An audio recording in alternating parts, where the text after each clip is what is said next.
Good afternoon, ma'am. I am Angel Joy De Leona from BSN1 Section 3. And today, I will be demonstrating the IPPA or the 4 techniques in physical assessment, which are the inspection, palpation, percussion, and auscultation. So, to start, I will do first the assessment. And today, I am here with Mr. Rajan. Hello, Mr. Rajan. I am Nurse Leona. How are you? I'm okay. Okay, so are you ready? Yes. How about your feeling? Are you okay right now? Are you comfortable? Yes. Okay, so I will be needing your cooperation. Is that okay with you? Yes.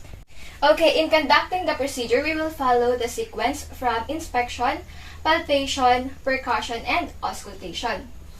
And then the next thing to do is to plan when the assessment should be done and plan whether the exercise will be active or passive and which joint will be included. But before everything else, make sure that the room has an appropriate lighting and wash or disinfect your hands. And also, wear necessary protective equipment if needed. And then prepare all the needed equipment in performing the assessment. After that, identify the patient using 2 identifiers. And then, of course, explain the procedure that you are about to perform. Of course, always remember and take into consideration your patient's privacy. Curtains must be closed and ask a permission to your patient if you could close the door. Next is position the patient depending on the part of the examination being performed and explain the client might be need to change position as the examination is being done. Completely expose the body part you are going to assess while covering the rest of the patient appropriately. And to start the examination, we have to do first the inspection. Inspect the area and note the characteristics. It could be the color, patterns, size, location, symmetry, and etc. Compare the appearance also of symmetric body parts.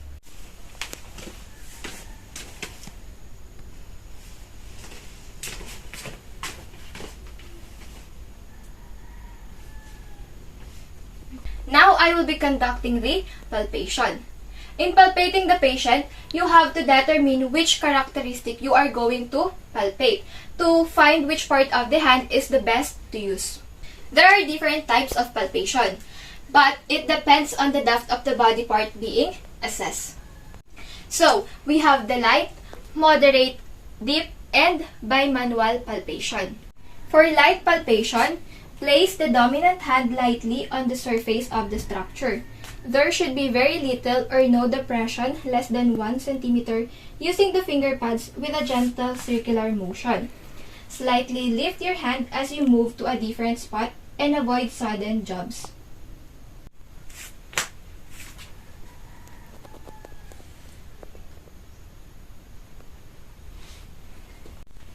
Feel the pulses, tenderness, surface skin texture, temperature, and moisture. Next is the moderate palpation. Depress the skin surface for 1 to 2 cm with your dominant hand and use circular motion also to feel for easily palpable body organs. Note the size, consistency, and mobility of the structure you palpate.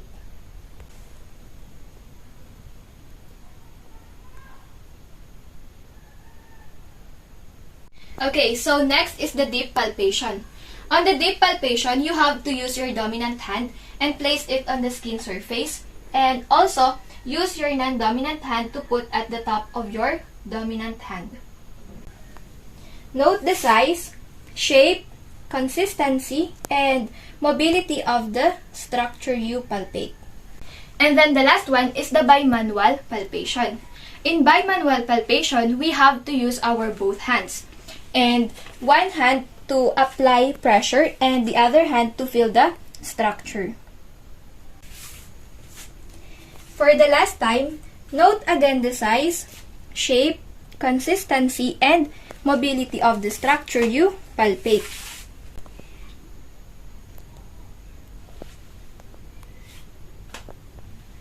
Now, we will be conducting the percussion.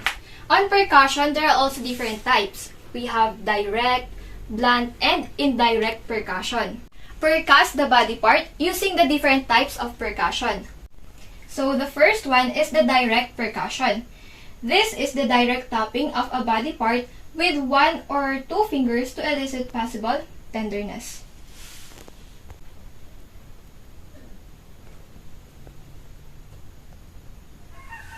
Next is the blunt percussion. It is used to detect tenderness over an organ by placing one hand and then the other one to strike at the back of the hand flat on the body surface.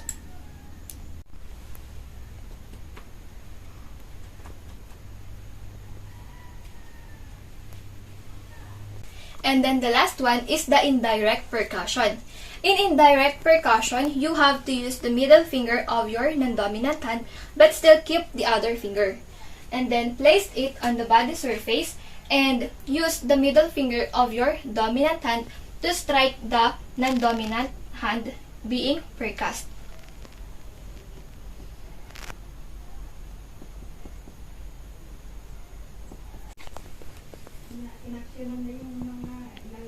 Withdraw your finger immediately to avoid dumping tone, and then deliver 2 quick taps and listen carefully to the tone. Use quick, sharp taps by quickly flexing your wrist, not your forearm. And then the last one is the auscultation. Here, we will be needing the stethoscope. In using stethoscope, make sure that it fits snugly but comfortably to promote an effective sound transmission. And also, angle the binaural down toward your nose and use the diaphragm of the stethoscope to detect a high-pitched sound by holding it firmly against the body part being auscultated.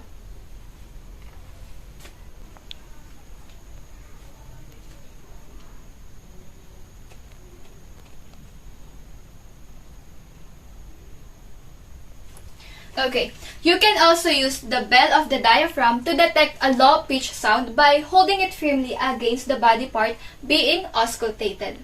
And after the examination, assist the patient within putting back his clothes.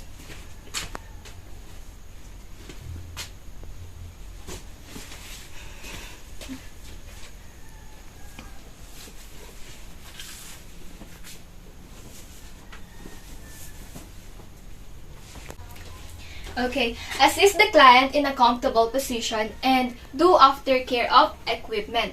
You can also wash your hands and then document necessary equipment.